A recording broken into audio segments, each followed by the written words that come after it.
Oi pessoal, estamos aqui no segundo dia do 18º Congresso de Gente e Gestão, invadindo a praia. O Gente Pode chegou hoje com mais um convidado, eu e Suzy. Vamos contar para vocês tudo sobre quem? Adalberto Arilha. Começa aí, Suzy, o que é que a gente vai perguntar para ele? Me conta, como é que foi tua palestra? Porque a palestra dele, gente, foi ontem. Então, a gente tá aqui curiosa para saber alguns detalhes. Como é que foi tua palestra ontem? Olha, foi uma experiência maravilhosa. Tinha um certo ineditismo, porque eu estava falando com mais duas pessoas no palco, aquela palestra silenciosa. Então, a plateia, o auditório estava todo lotado, mas eu não sabia quem estava acompanhando a minha palestra, né? É muito louco, né? Então é muito diferente, porque aí eu falava assim, quem está comigo, levanta a mão. Aí levantava um ali, meu Deus, para onde eu vou olhar, né? Mas foi muito legal que eu acho que eu consegui passar a ideia principal, que era a ideia de que a gente precisa aprender a reconhecer e nomear as próprias emoções, e a partir daí a gente constrói uma nova visão do mundo. Importante isso, renomear as próprias emoções e reconhecê-las. Isso, exatamente. Como é que é isso? Explica um pouquinho, de modo breve, rápido. mas explica Assim, a verdade é que ninguém nunca teve um minuto de educação formal sobre emoções, né? Isso é uma coisa muito recente, isso é coisa dos últimos 20 anos. Então tem alguns centros de pesquisa, de estudos, que estão desenvolvendo um conhecimento agora sobre emoção, que não é exclusividade nem de psicólogo, nem de médico, nem de psiquiatra, nada disso. E esses dois centros de excelência são a Universidade de Yale, nos Estados Unidos, e Harvard. E Yale, muito mais, eles têm um centro de educação emocional fantástico, e Harvard tem a pegada de ter negociação, as escolas de negociação de Harvard, que começam na década de 80, mas hoje a grande vertente de negociação de Harvard é colocar a emoção dentro da mesa de negociação. Parece que as pessoas estão começando a se apropriar um pouquinho mais desse tipo de informação hoje. Eu vejo até que nas redes sociais se fala mais sobre isso. A nossa temática aqui no Congresso envolve muito falar das pessoas, falar das emoções, falar de burnout, falar de esgotamento, falar de crise. Pra gente saber como sair disso com recursos internos, né? Exatamente isso.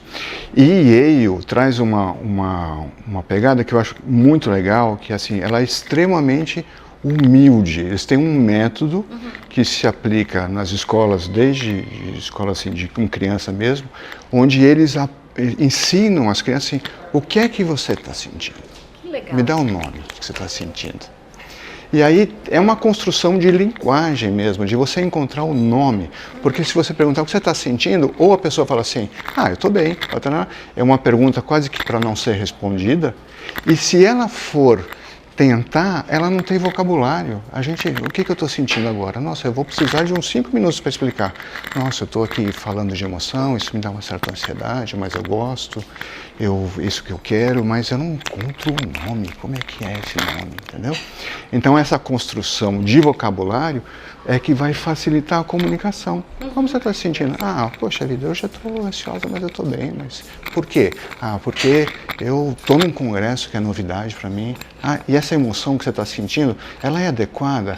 Ela é. Eu preciso estar um pouco ansioso, porque afinal de contas eu preciso entregar alguma coisa, eu não posso estar relax. Isso. Né? Você puxa um gancho bacana, Adalberto, porque a gente falar de emoções num contexto organizacional ainda é um tabu. Nossa. Como que a gente fala de emoções numa empresa? Como é que você acha que é, por exemplo, o papel do RH, de alguém de RH, ou de qualquer outra área, de um gestor, né? Para conduzir esse trabalho das emoções da sua equipe, para lidar, primeiro porque a gente está, eu vi um trechinho da tua palestra e falava sobre essas diferenças entre as pessoas, né? Então, como é que a gente pode conduzir, dar umas dicas para a gente, para quem é gestor, quem é de RH, ou o nosso público em geral, que está nos assistindo, sobre essa gestão de emoções dentro da empresa? Então, esse é um grande desafio que se coloca hoje, né? Porque do mesmo jeito que as pessoas nunca foram treinadas formalmente para falar de emoções, muito menos as empresas. né? Desde Parece que esse não é o lugar de falar de emoção. Nossa, deixa a sua emoção em casa, pelo amor de Deus, aqui nós somos todos racionais, nossa, até me arrepia aqui. Profissional, não? Profissional, pelo amor de Deus, você vai... Como assim você está ansioso? É porque até bem pouco tempo, inclusive, se dizer assim, não, eu deixo os meus problemas em casa, eu vou trabalhar como se a pessoa tivesse duas cabeças, dois corações, né? Eu deixo uma pessoa em casa e sai outra pessoa. É a coisa mais esquizofrênica que tem, né? Nossa, alguém me entende. Exatamente. Mas o curioso é que existe uma esquizofrenia inata neste raciocínio, que é a seguinte: a gente fala que as empresas não estão preparadas para lidar com emoções. Nem é verdade, porque da porta para fora, as empresas sabem muito bem lidar com as emoções, porque elas sabem as emoções do consumidor, né? Que é a tal da pirâmide de Maslow. Tá, então Maslow é 1948. É o primeiro artigo que ele faz. Então, o marketing, o comercial, se apropriou muito bem dessas ferramentas de entender a necessidade dos outros, o que os outros querem, o que os outros precisam, e construíram todo o portfólio de produtos para. Então, esse negócio tem emoção dentro da empresa. Mas, e até mesmo a estratégia de atendimento, né? A partir dessa abordagem da reconhecimento da persona. Então, isso é super interessante. Mas a hora de trazer para dentro, vamos entender a necessidade do colaborador, qual é o estado emocional do meu colaborador, da minha equipe. Melhor não saber. Melhor não, né? Assim, aquela resposta do jurídico, assim, se qualquer pergunta que você faz do departamento jurídico, a resposta é melhor não, melhor não, melhor não. Se na próxima. Vai virar meme. Melhor não. Melhor não.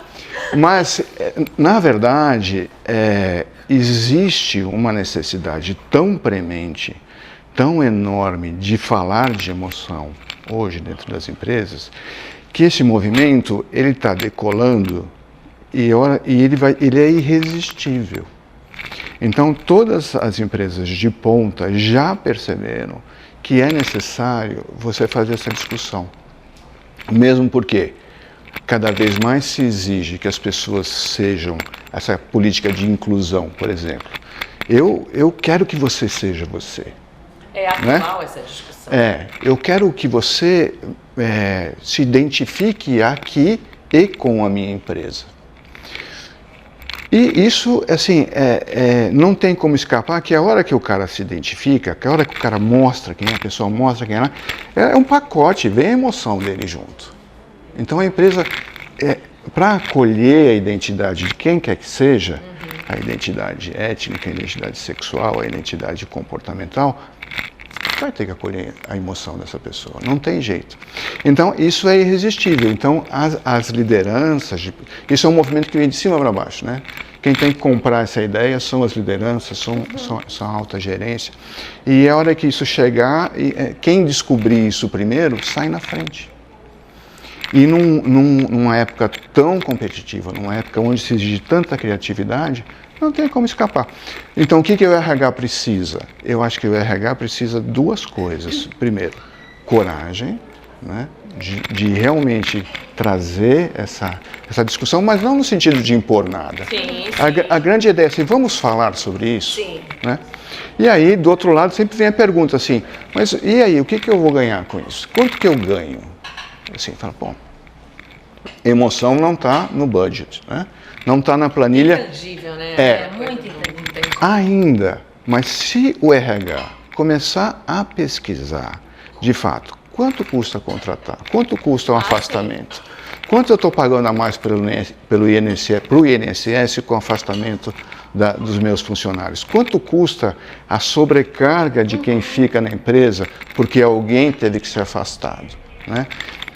Quanto custa essa rotatividade? Quanto custa treinar um funcionário? É muita grana que fica na mesa, é muita grana. Quanto custa eu não ter uma equipe criativa? Presenteísmo, absenteísmo.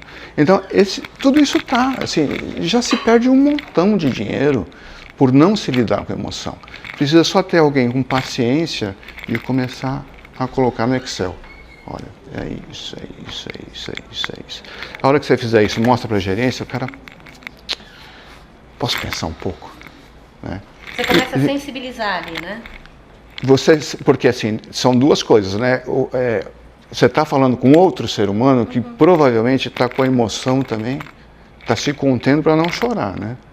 A gente vê, por exemplo, ontem foi muito legal quando o presidente, o Sardinha, falou. Sim. E ele se emocionou, não é? Ele se emocionou, imediatamente a plateia se emocionou. É contagiante. Emoção é contagiante, emoção é co-criada. E de repente o auditório inteiro fechou num momento que é mágico. Então, a hora que as equipes começam a ter lideranças por que isso aconteceu? Porque ele mostrou a emoção dele. É como se, quando alguém dá permissão para sentir, todo mundo sente, todo mundo engaja. Isso é muito legal. Eu acho que nós temos um grande desafio de tocar as pessoas. Nós temos um grande desafio de fazer com que as pessoas voltem a se sentir seres humanos. Isso. E na hora que a gente conseguir fazer isso, a gente vai conseguir um resultado muito interessante dentro das organizações. Agora me fala uma coisa, se as pessoas quiserem te conhecer um pouquinho mais, te acompanhar nas redes sociais, como é que elas te acham? Qual é o teu arroba? @Refelicidade. Refelicidade, tudo junto? Tudo junto. Não tem tracinho, não tem pontinho? Não. Refelicidade. Refelicidade. Refelicidade. Exatamente. Refelicidade. Refelicidade. Lindo esse nome. Eu que criei. Muito bonito. Se você der uma googada, o Google vai falar assim, tem certeza que não é felicidade? Não, é refelicidade. E aí apareceu. Muito legal. Adorei esse papo. Que bom. Adorei saber um pouquinho mais sobre essa história. Gostei muito desse negócio de que as empresas já trabalham com emoção. Eu acho que essa é uma deixa incrível para todo mundo pensar nisso dentro de suas organizações e ajudar o RH a fazer grandes mudanças. Devagarzinho, mas grandes mudanças. Obrigadão. Imagina, eu que agradeço. Então, a gente se vê. Obrigada, Dona. Imagina. A gente se vê pessoal. na próxima entrevista. Até mais, gente. Beijo.